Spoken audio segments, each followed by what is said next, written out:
Good morning students exercise 7.1 के पिछली video तक हम कितने क्वेश्चन कर चुके थे? 5 क्वेश्चन कर चुके थे। 6th क्वेश्चन करेंगे इस वीडियो में। ये क्वेश्चन बच्चों थोड़ा सा लेंथी है, मुश्किल नहीं है, बिल्कुल ही आसान सा है। बच्चों हमको क्या बताना है 6th क्वेश्चन के अंदर? वैसे पार्ट 3 है, मैं फर्स्ट और थर्ड दो ही पार्ट कराऊंगा बच्चों, क्योंकि तीसरा पार्ट भी इनके जैसा ही है। हमको बताना क्या होगा, name the type of quadrilateral. देखो 4 पॉइंट ये दे रखे हैं, 4 वर्टिसेस ये दे रखे हैं। हमको ये बताना है इन 4 वर्टिसेस से किस प्रकार का क्वाड्रिलेटरल बनेगा। क्वाड्रिलेटरल कौन से होते हैं? जैसे आपका स्क्वायर हो गया, रेक्टेंगल हो गया, पैरेललोग्राम, र्योम्बस, ठीक है। और हर एक की अलग अलग प्रॉपर्टी होती है, तो उन प्रॉपर्टी के हिसाब से मैच करके हमको बताना है इन ये जो 4 वर्टिसेस है, ये वाले 4 वर्टिसेस, यहाँ जो सेकेंड जो पार्ट था ना अपना, उसके 4 वर्टिसेस, इनसे किस टाइप के क्वाड्रिलेटरल बनते हैं। तो बच्चों देखो पहले तो प्रॉपर्टी पता होनी चाहिए आपको। प्रॉपर्टी वैसे पता ही होगी, आप 10th क्लास तक आ चुके हो, तो बाकी हल्की सी रिवीजन करा देता हूँ। आपका जो बच्चों स्क्वायर होता है, स्क्वायर की क्या प्रॉपर्टी होती है? मैंने पिछली वीडियो में बताया था, पिछला जो क्वेश्चन था वो यही था। अगर चारों की चारों साइडें सेम हो और दोनों की दोनों डायगोनल सेम हो तो बच्चों क्या होता है? वो स्क्वायर, यही होता है ना। फिर रेक्टेंगल क्या होता है? रेक्टेंगल होता है आमने सामने वाली जो साइडें हैं, अगर उनकी लेंथ इक्वल है, जैसे इसकी इसके इक्वल है, इसकी इसके इक्वल है, और दोनों के दोनों जो डायगोनल है अगर वो इक्वल है, जैसे ये दोनों आपस में इक्वल है, ये दोनों इक्वल है, और दोनों की दोनों ये इक्वल है डायगोनल्स, तो बच्चों वो क्या होता है? रेक्टेंगल। फिर बच्चों एक पैरेललोग्राम आता है। पैरेललोग्राम की क्या कंडीशन होती है? पैरेललोग्राम रेक्टेंगल के जैसा ही होता है, बस एक ही फर्क होता है, ये जो डायगोनल की लेंथ है ना, जैसे ये वाली लेंथ और ये वाली लेंथ, ये इक्वल नहीं होते, बाकी आमने और सामने वाली साइडें की लेंथ होती है वो इक्वल होती है, तो वो क्या होता है? रेक्टेंगल। इसके अलावा बच्चों र्योम्बस क्या होता है? र्योम्बस की चारों साइडें इक्वल होती हैं, चारों साइडें आपस में इक्वल होती हैं, लेकिन जो डायगोनल होते हैं वो इक्वल नहीं होते।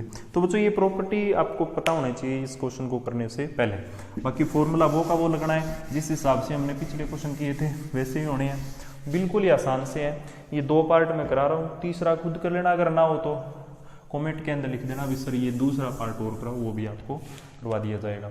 जैसे बच्चों यहाँ पर कोई क्वाड्रिलेटरल बना लेते हैं अपनी तरफ से, ठीक है। जैसे बच्चों ये अपना कोई क्वाड्रिलेटरल है, अपने को पता नहीं है कौन सा है, ABCD, ये हमने नेम दे दिए। ये पॉइंट तो है -1 -2, ये हो गया अपना 1 0, ये हो गया -1 2, और ये हो गया -3 0। सबसे पहला काम डिस्टेंस निकालते हैं अलग अलग। पहले AB डिस्टेंस निकाल लेते हैं बच्चों। फॉर्मूला कौन सा लगाएंगे? Distance formula. डिस्टेंस फॉर्मूला कौन सा? x1 - x2 सारे का whole square plus y1 - y2 सारे का होल स्क्वायर और सारे का स्क्वायर रूट। फॉर्मूला एक बार फिर से लिख देता हूँ, चलो अगर किसी ने पिछली वीडियोस नहीं देखी तो ये फॉर्मूला होता है, ठीक है। अब बच्चों इन दोनों पॉइंट्स के अंदर ये फॉर्मूला लगा रहा हूँ मैं, जल्दी जल्दी लगा रहा हूँ, तो आप इसको कर लेना। -1 whole square plus -2 -0 whole square और सारे का स्क्वायर रूट, माइनस का 1 और माइनस का 1 माइनस का 2 और -2, ये 0 है तो -2 ही रहेगा, तो ये स्क्वायर। तो बच्चों ये 4 + 4 8 आ गया, ठीक है। हमने क्या निकाल लिया बच्चों?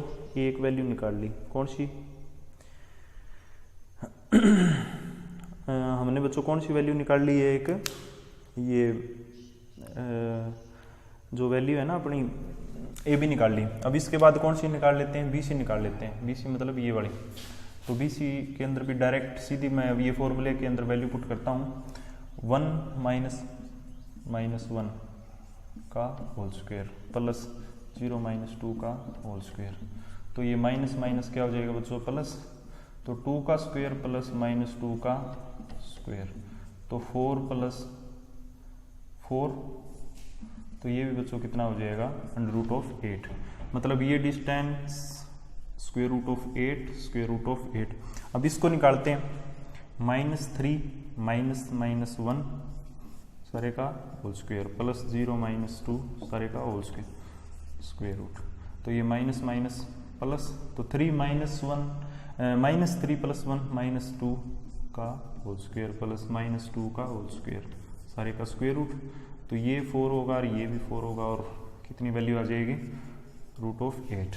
अब इन दोनों की अगर निकालें तो -1 माइनस माइनस 3 सारे का होल स्क्वायर प्लस -2 माइनस 0 का होल स्क्वायर और सारे का स्क्वायर रूट।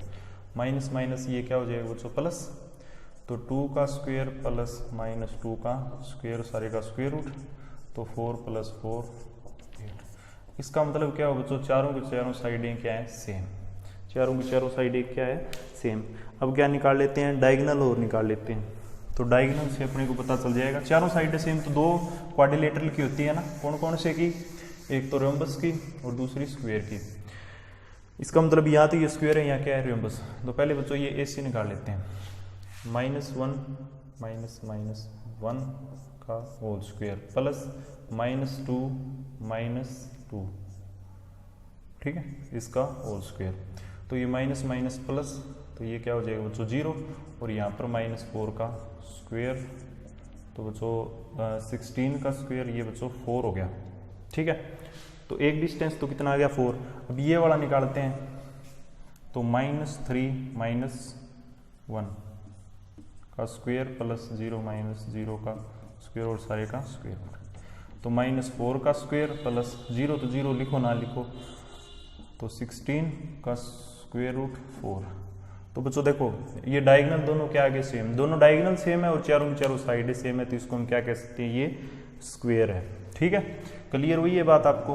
अब इसके बाद बच्चों ये सेकंड पार्ट और है, जल्दी जल्दी कर लेते हैं। थर्ड पार्ट है ये, सेकंड पार्ट खुद कर लेना, ओके, क्योंकि सारे बच्चों सेम ही एक सा ही कंसेप्ट है। हाँ कर सकते हो आप, ये कोई ज़्यादा मुश्किल चीज़ नहीं है। पहले एक क्वाड्रिलेटरल बना लेते हैं,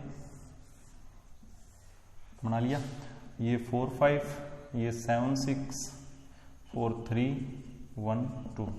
पहले डिस्टेंस इनका निकालते हैं बच्चों। ये क्या होगा, 4 माइनस 1 प्लस 5 माइनस 2, तो ये बच्चों 3 का स्क्वायर प्लस 3 का स्क्वायर, 9 प्लस 9 18 आ गया बच्चों इसका तो डिस्टेंस, ठीक है। इन दोनों का निकालें तो 1 माइनस 4 प्लस 2 माइनस 3, तो ये हो गया बच्चों अपना -3 का स्क्वायर प्लस 1 का -1 का स्क्वायर, 9 + 1 बच्चों ये आ गया √10, ठीक है। तो हमने 2 साइड निकाल ली, अब क्या करते हैं, तीसरी साइड और निकाल लेते हैं। ये कितनी आई है, 10। इन दोनों का अगर निकालें तो 7 माइनस 4 6 माइनस 3, 3 का स्क्वायर 9, 3 का स्क्वायर 9, तो √18। ये कितना आ गया, इतना। अब ऊपर वाली वैल्यूज की ओर निकाल लेते हैं, 4 माइनस 7 का स्क्वायर प्लस 5 माइनस 6 का स्क्वायर और सारे का स्क्वायर रूट, तो -3 का स्क्वायर प्लस -1 का स्क्वायर, तो 9 + 1 10 आ गया बच्चों, ठीक है। तो ये वैल्यू कितनी आ गई, 10। तो बच्चों देखो अपने को क्या रिजल्ट मिला यहाँ से भी, आमने सामने वाली साइड्स क्या मिली है, इक्वल। और अगर आमने सामने वाली साइडें क्या हो, इक्वल हो, तो वो या तो पैरेललोग्राम होगा या क्या होगा, रेक्टेंगल। अब हम इसके डायगोनल्स की लेंथ वो निकाल लेते हैं बच्चों। पहले इस डायगोनल की निकालें तो आप समझ जाना बच्चों, मैंने यहाँ पर ABCD ये नाम नहीं लिखे हैं क्योंकि आसान सा क्वेश्चन था, अंडरस्टैंड हो जाएगा वैसे ही। तो बच्चों ये हो जाएगा 7 माइनस 1, कौन सा डायगोनल निकाल रहे हैं, पहले लेंथ इसकी निकाल रहे हैं, 7 माइनस 1 का स्क्वायर प्लस 6 माइनस 2 का स्क्वायर, तो बच्चों ये 6 का स्क्वायर प्लस 4 का स्क्वायर, 36 प्लस 16 52 का स्क्वायर रूट आ गया, ठीक है। कितना आ गया, 52 का स्क्वायर रूट। अब इन दोनों का अगर निकालें तो ये वाले जो डायगोनल है इसकी लेंथ निकालते हैं, तो 4 माइनस 4 प्लस 5 माइनस 3, तो ये बच्चों 0 प्लस 4 कितना आ गया, 4, ये आ गया 2। बच्चों देखो डायगोनल अलग अलग मिले हैं ना, यहाँ पर तो √52, यहाँ पर सिंपल 2, तो अलग अलग मिले हैं, इसका मतलब डायगोनल इक्वल नहीं है, डायगोनल इक्वल नहीं है लेकिन आमने सामने वाली साइड इक्वल है, तो हम इसको क्या कह सकते हैं बच्चों, ये क्या है, एक पैरेललोग्राम। ठीक है, तो बच्चों ये अपना थर्ड पार्ट हो गया। इसी प्रकार सेकंड पार्ट कर लेना। ठीक है, आपको वही काम करना है, पहले एक क्वाड्रिलेटरल बनाना है, ABCD नाम लिखने हैं ढंग से, उसके कोऑर्डिनेट लिखने हैं, फॉर्मूला लिखना है डिस्टेंस फॉर्मूला, डिस्टेंस फॉर्मूले के अंदर अलग अलग जो साइडें हैं ना क्वाड्रिलेटरल की, उनका लेंथ निकालना है, डिस्टेंस निकालना है, फिर वहाँ से अपने को पता चल जाएगा। मैंने प्रॉपर्टी सारी बताई दी, स्क्वायर की, रेक्टेंगल की, पैरेललोग्राम की, रोम्बस की। अगर ये चारों ही नहीं होते तो बच्चों वो एक क्या होगा, नॉर्मल क्वाड्रिलेटरल होगा, जिसकी कोई मतलब वो नहीं होगी, प्रॉपर्टी नहीं होगी। अगर नहीं मिलते हैं ना ये, तो आप क्या लिखोगे, वो क्वाड्रिलेटरल जो होगा ना वो क्या होगा, एक सिंपल क्वाड्रिलेटरल होगा। तो बच्चों ये क्वेश्चन कर लेना, और जैसे मैंने किया है ना इस हिसाब से मत करना, क्योंकि ये क्वेश्चन थोड़ा सा है ना लेंथी क्वेश्चन है, बड़ा जो आपके 4 मार्कर जो क्वेश्चन होते हैं ना उनमें आता है। तो ढंग से करोगे आप ABCD, पहले तो इस हिसाब से सीक्वेंस में लिखोगे। कई बच्चे क्या करते हैं ABCD ऐसे लिख देते हैं, वो गलत है बच्चों, आपको सीक्वेंस में चलना है। चाहे आप यहाँ से शुरू करो कोई दिक्कत नहीं है, ABCD, लेकिन बच्चों सीक्वेंस होना चाहिए। ABCD बिल्कुल गलत है, ABCD ऐसे नहीं चलना, साइडों के हिसाब से चलना है।